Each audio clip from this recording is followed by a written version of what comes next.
Good morning, students of class 9. Welcome back to the online classes now. Let's continue our history lesson, peasants and farmers. And we have already learned about the peasant and farmers of England and America. And we are talking about the peasant and farmers of India. So, trade from ancient times, Indian merchants used to trade with foreign countries. They used to sell various items. But once the colonial rule started in India, or the British had the political power over here, they monopolized the trade, and Indians were not allowed to trade.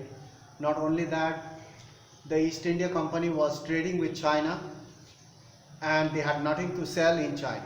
So they purchased tea from China and used to pay the Chinese in silver coins.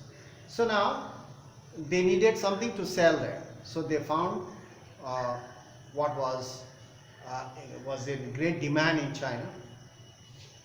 So they found out that opium could be sold there, and in India they started growing opium.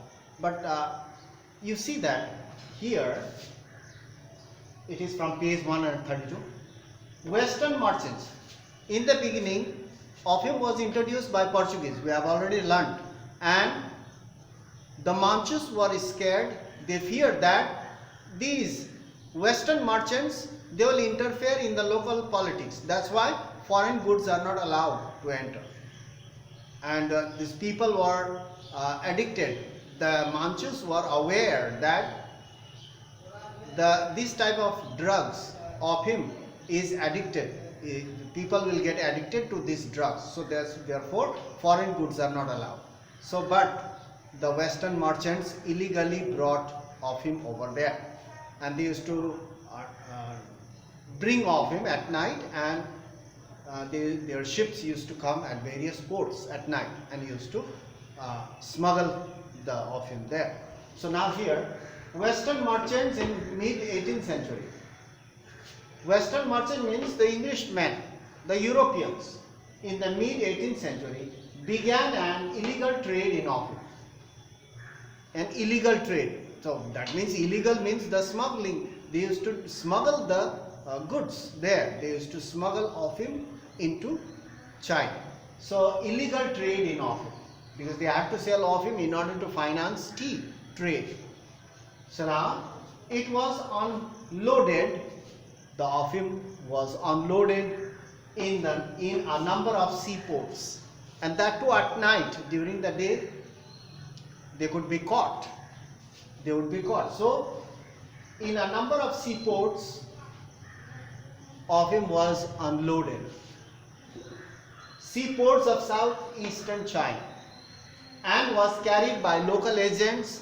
Local agents were ready, and they used to carry those loads, crates. Local agents to their interior. Interior means into the mainland. The agent used to take the crates. Crate means bundle. Each bundle. By 1820, let's see the facts and figures. By 1820, about 10,000 crates. Crate means one big bundle. 10,000 crates were smuggled annually. Annual means every year. Almost 10,000 crates. And do you know, each crate weighs 80 kgs. One crate, one bundle of opium, which was packed, that's called crate. Each crate weighed 80 kgs. 2 months. 1 month 40 kgs. 2 months means 80 kgs. Each crate weighed 80 kgs, and 10,000 crates. 10,000 into 80. You multiply how many kgs? 10,000 crates were smuggled annually by 1820. And this smuggling increased by 1835. Just you see the difference. Year 2035, 15 years later. By 1835, over 35,000 crates Here 10,000, here is 35. Increased. 25,000 crates increased. 35,000 crates were unloaded every year. Just see, within 15 years, this shows the Chinese were really addicted to this, and there was a great demand. The demand never went down. Demand increased. That's why so many crates were unloaded every year. 35,000 crates means multiply by 80 kgs. How many kgs? And each crate was 80 kgs. It weighed 80 kgs. One crate 80 kgs. And 35,000 crates means you multiply it by 80. So how many kgs of him was smuggled there? And the Britishers earned a lot of money to finance their tea trade. And they used to buy silk and trade tea. While the English cultivated taste, while you can see there the difference. The English cultivated the taste for tea, while the Chinese were addicted to opium. Why the Manchus could not find out? Because even the officials, ministers, army men, all were taking opium.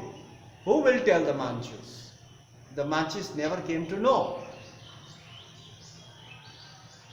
All the people were getting addicted, but the king could not understand. He could not find out, because the ministers, they themselves, they took the opium.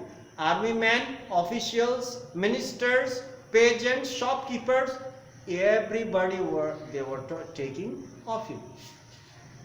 While the English cultivated taste for tea, the Chinese became addicted to opium. People of all class took to the drug. It's a drug. Took to the drug. Shopkeepers who sell, shopkeepers. Peddler means a person who goes from house to house selling things. Peddlers also took. Officials, they also used to take. Army men used to take. Aristocrat means ministers, high officials, rich people. Aristocrats and paupers. Paupers means even extremely poor people also used to take. Paupers also used to take opium. It was estimated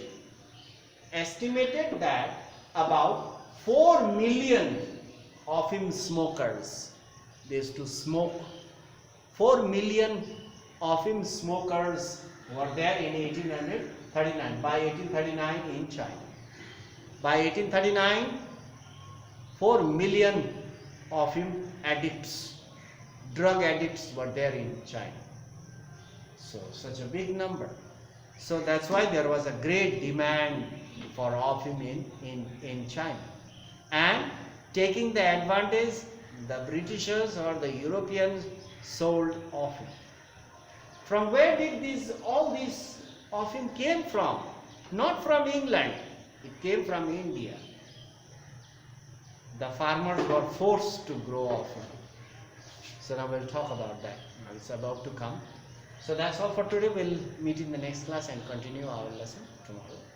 So that's all for today. Stay safe and continue our lesson properly. Don't miss the classes. I hope you are not wasting your time at home. So that's all for today. Thank you for watching.